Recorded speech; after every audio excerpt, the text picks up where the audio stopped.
So, hi, Professor Mearsheimer. I'm Yi Tong from the University of Chicago.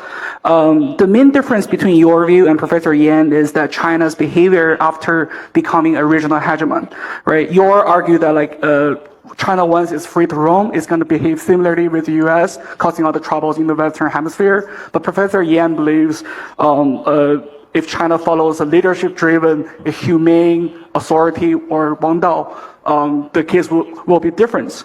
And in the U.S. case, being free to roam is heavily influenced by the foreign policy establishment or the blob. In the China case, would you think the result of being free to roam differs if the Chinese political system prevent the emergence of a foreign policy establishment? Yeah, this is one of the points that Professor Yan raised that I wanted to engage him on. And so let me say a few words and then I can turn it over to him.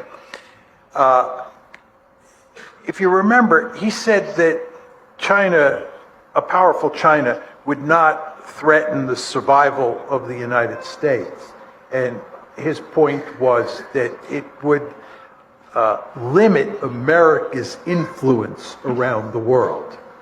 And I agree with him that it would limit America's influence around the world. I have no disagreement there. But I do think that if China became a regional hegemon, it would become a threat to America's survival. That the United States would then view China as an existential threat. And it's because of what this gentleman described as the freedom to roam. And let me just say a word about this for those of you who haven't heard me articulate this argument. If you're a regional hegemon, that means you have no threats of any consequence in your own region. You are then free to roam all over the planet. Have you ever asked yourself, why is the United States roaming all over the place, interfering in the politics of every country on the planet? It's because it's free to roam. It has no threats in the Western Hemisphere. So it can deploy its military forces all over the planet. China can't do that. Russia can't do that. They're pinned down in their neighborhood. If China becomes a regional hegemon, by definition, it has no serious competitors, no threats of a security sort in East Asia, and it is free to roam. It is free to roam into the Western Hemisphere, the same way we are now free to roam into East Asia. All the Chinese in the audience understand that we, the Americans, are in your face. You understand that. We are in your face. We are right up against your border. We are running aircraft and naval ships up and down your coastline. We have ground forces in East Asia. You do not like this. Vladimir Putin did not want Ukraine to be in NATO. He viewed it as an existential threat. You don't want another great power right next door to you.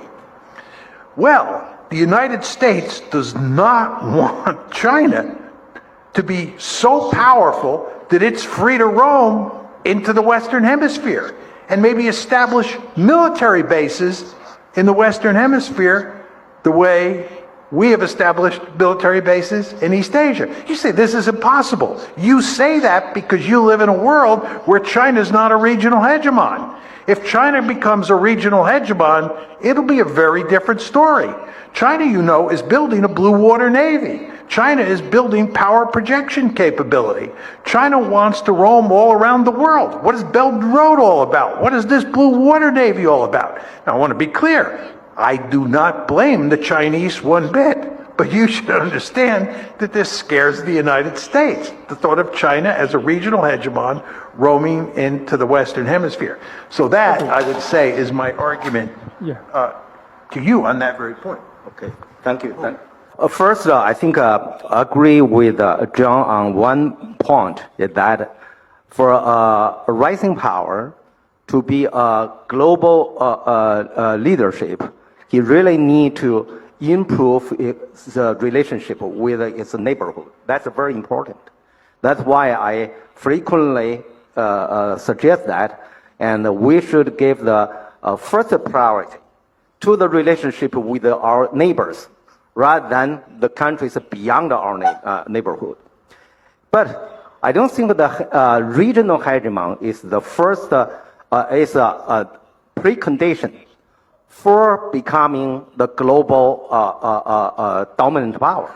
For instance, and in the history we know, when the UK as the global dominant power, and UK is not a country welcomed by the European countries. And he has many, many rivalries on that continent. And he even fight with France over all of these the colonies.